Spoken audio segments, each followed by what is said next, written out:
মাননীয় স্পিকার, আপনাকে ধন্যবাদ।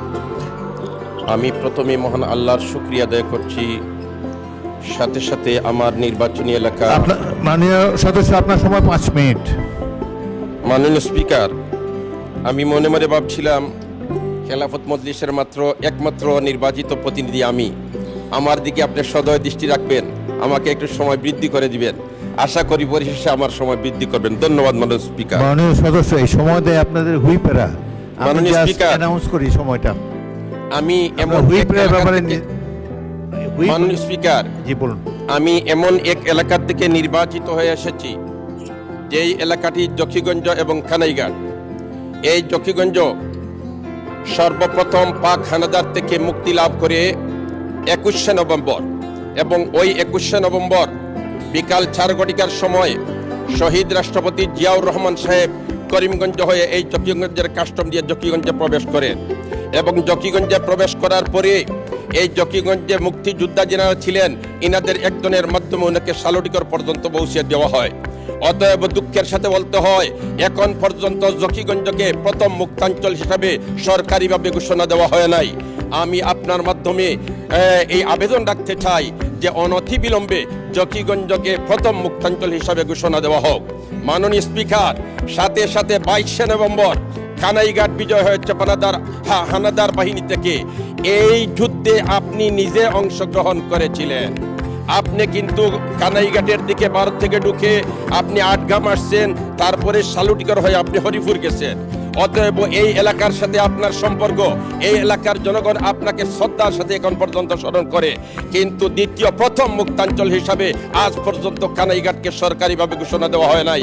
অতএব আমি আশা রাখবো জকিগঞ্জকে প্রথম মুক্তাঞ্চল এবং কানাইঘাটকে দ্বিতীয় মুক্তাঞ্চল হিসাবে ঘোষণা সরকারিভাবে দেওয়া হোক। মাননীয় স্পিকার, আমি একজন আলিম মুফতি। আমাদের রাজনীতির ইতিহাস সবচেয়ে প্রাচীন। আলেমদের রাজনৈতিক ঐতিহ্য 1000 বছরেরও বেশি পুরানো। স্বাধীন বাংলার 500 বছর মুসলমানদের সরকার এদেশে কোরআন সুন্নাহর আলোকে রাষ্ট্র পরিচালনা করেছেন। 1203 সালের 5ই রমজান বৃহস্পতিবার বাংলায় মুসলমানের স্বাধীন রাষ্ট্র কায়েম হয়। 1757 সালের 23শে জুন পর্যন্ত এই দেশে মুসলমান শাসক মুফতি আলেমদের নেতৃত্বে যত্ন ও ভালোবাসায় উন্নত সমৃদ্ধ হয়।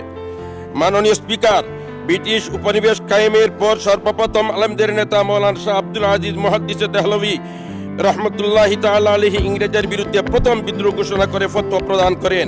ভারতবর্ষের আজাদী শব্দটি সর্বপ্রথম তার মুখে উচ্চারিত হয়। আমরা বাংলাদেশ আলেম সমাজ তারই উত্তরসূরি। মাননীয় স্পিকার, আজকে আমি অত্যন্ত শ্রদ্ধার সাথে স্মরণ করতে হচ্ছে 13 সালের 5ই মের শাপলা চত্বরের শহীদদেরকে। আমি শ্রদ্ধার সাথে স্মরণ করি 91-তে এই দেশ স্বাধীন করতে যারা রক্ত দিয়েছে, শাহাদত বরণ করেছে, তাদেরকে শ্রদ্ধার সাথে স্মরণ করি। সাথে সাথে 90-এর এই আন্দোলনে যারা অংশগ্রহণ করেছেন, বিশেষ করে 24শে জুলাইয়ের আন্দোলনে যারা শাহাদত বরণ করেছেন, আমরা তাদেরকে শ্রদ্ধার সাথে স্মরণ করি। এবং যারা পুণ্যত্ব বরণ করেছেন, আমি তাদের জন্য দোয়া করি আল্লাহ রাব্বুল আলামিন তাদেরকে সুস্থতা দান করুক। মাননীয় স্পিকার, আমি শ্রদ্ধার সাথে স্মরণ করি এই সংসদের মাননীয় সদস্য ছিলেন আমার নানা সদ্য হযরত মাওলানা উবাইদুল হক উজিরপুরী। তিনি ছিলেন একমাত্র ইসলামী ঐক্যজোটের বাংলাদেশের প্রতিনিধি। ঠিক তেমনিভাবে আমি খেলাফত মজলিসের একমাত্র বাংলাদেশের প্রতিনিধি। মাননীয় স্পিকার, আমি শ্রদ্ধার সাথে স্মরণ করি এই হেফাজতের আন্দোলনের নেতৃত্ব দানকারী শাইখুল ইসলাম আল্লামা আহমদ শফি রহমতুল্লাহ আলাইহিকে। আমি শ্রদ্ধার সাথে স্মরণ করি মজলুম আলিমে দ্বীন হযরত মাওলানা জুনায়েদ বাবুনগরী রহমতুল্লাহ আলাইহি সহ এই দেশের জন্য, এই মিল্লতের জন্য, এই সমাজের জন্য যারা আত্মত্যাগ করেছেন, আমি তাদেরকে শ্রদ্ধার সাথে স্মরণ করি। মাননীয় স্পিকার, আমার নির্বাচনী এলাকা জকিগঞ্জ কানাইঘাট। আমি এই জকিগঞ্জ কানাইঘাটের একজন প্রতিনিধি। আমার জকিগঞ্জ কানাইঘাট সর্বক্ষেত্রে অবহেলিত। জেলা সদর থেকে জকিগঞ্জের দূরত্ব প্রায় 100 কিলোমিটার, 90 কিলোমিটারের ঊর্ধ্বে। এমত অবস্থায় যোগাযোগ ব্যবস্থা আছে একটা, আর আরেকটা যোগাযোগ ব্যবস্থা আছে সংক্ষেপে বাইপাস রোড, যেটা শেওলা জকিগঞ্জ রোড। মাত্র 22 কিলোমিটার রাস্তা। যদি 22 কিলোমিটার রাস্তা হয়ে যায় তাহলে সদরের সাথে যোগাযোগ আমাদের সহজ হয়ে যায়। কিন্তু আজ প্রায় 11 বছর যাবত এই শেওলা জকিগঞ্জ রাস্তা যোগাযোগের বিলকুল অনুপযোগী। গাড়ি চলার কোনো শক্তি নেই, কোনো সুযোগ নেই। মাননীয় স্পিকার, যদি এই রাস্তাকে মেরামত করা হয় তাহলে শুধুমাত্র মানুষের সুবিধা হবে এরকম না, ইন্ডিয়ার থেকে কাস্টমের মাধ্যমে যে সমস্ত মাল আসে এইগুলা কিন্তু এই রোড দিয়ে সহজে শহর পর্যন্ত পৌঁছতে পারে। এই রাস্তা ভাঙ্গা থাকার কারণে এই সমস্ত সুযোগ থেকে আমরা বঞ্চিত আছি। মাননীয় স্পিকার, ঠিক তেমনি ভাবে মাননীয় সদস্য, আপনি বীর মুক্তিযোদ্ধা Z force commander major Ziaur রহমানের বীরত্বের স্মৃতি বিজড়িত জকিগঞ্জ কানাইঘাটের জনপ্রতিনিধি। 22শে নভেম্বর তারিখে জেড ফোর্সের একজন তরুণ সেনা অধিনায়ক হিসাবে আমি আপনার এলাকার 4 গ্রাম এবং 8 গ্রাম দখল করেছিলাম।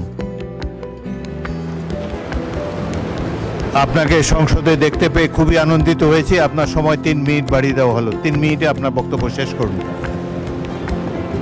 মাননীয় স্পিকার, কানাইঘাটের একটা রোড মাত্র, যেটা হচ্ছে গাজী বুরহানুদ্দিন রোড, চলাচলের বিলকুল অনুপযোগী।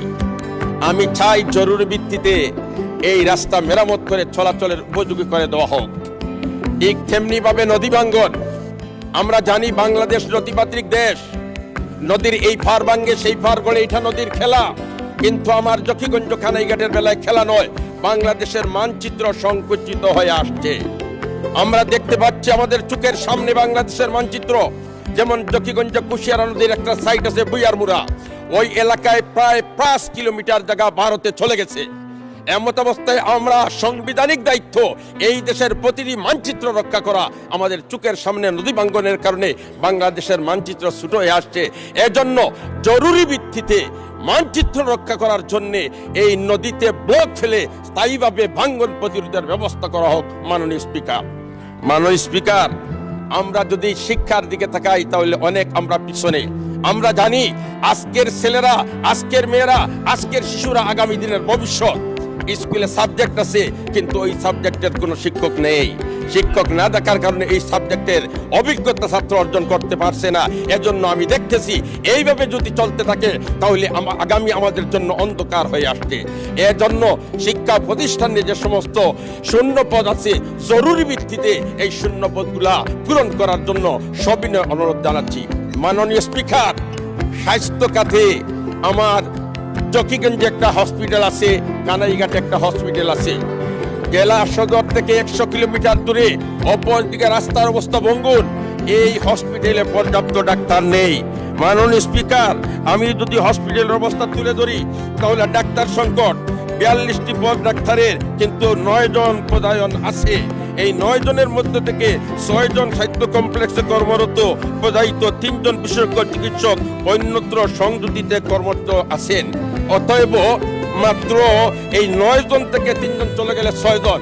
এই 6 জন ডাক্তার দ্বারা এই প্রায় 3 লক্ষ মানুষের সেবা দেওয়া তো মোটেই সম্ভব নয়। এজন্য জরুরি ভিত্তিতে কানাইঘাট এবং জকিগঞ্জে যে সমস্ত ডাক্তাররা পদায়িত আছেন তাদেরকে এই নির্ধারিত স্থানে তাদেরকে দেওয়া হোক এবং আরো ডাক্তার দিয়ে কানাইঘাট জকিগঞ্জ মানুষের সেবা করার আপনি সুযোগ করে দেওয়ার জন্য আপনার মাধ্যমে সদয় আহ্বান জানাচ্ছি। ঠিক তেমনি ভাবে আমরা যদি দেখি তাহলে দেখতে পাই পদায়িত 3 জন বিশেষজ্ঞ চিকিৎসক নামের তালিকাও আছে। মাননীয় স্পিকার, বলতে গেলে অ্যাম্বুলেন্স যেগুলো আছে, অ্যাম্বুলেন্সগুলোও দুর্বল। এমত অবস্থায় অ্যাম্বুলেন্সের ব্যবস্থা করা হোক। যে অ্যাম্বুলেন্স আছে ওইটা দিয়ে যদি জকিগঞ্জ থেকে সিলেট রুগী নিয়ে যাও।